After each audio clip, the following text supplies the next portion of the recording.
রোজ আশাতে ভালো আছেন, আমিও ভালো আছি। রান্নাবান্না ডাল রান্না করুন মূলা দিয়া, আর এই যে ইচ্ছেওয়ালা সিম দিয়া, আর যে নলা মাছ দিয়ে রান্না করুন। রান্না আমি দেখতে থাকেন, আমার পাশে থাকেন, সাপোর্ট করুন।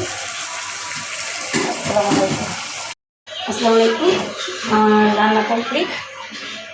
গ্যাস না থাকার কারণে রান্না করার পর দেরি হয়ে গেছে। যেমন রান্না মাছ সিম দিয়া, ছেলা সিম দিয়া মাছ দিয়া, আর এই যে বুট বাগার দিচ্ছি বিকালে সন্ধ্যাবার মুড়ি ভর্তা খাওয়ার জন্য। আপনি আমার পাশে থাকেন, ভিডিওটা দেখতে থাকেন। এগুলো বিদায় নিলাম, আল্লাহ হাফেজ। আমাকে সাপোর্ট করেন, আর যে যেখানে থাকেন ঠান্ডা দিন ভালো থাকেন। আসসালামু আলাইকুম।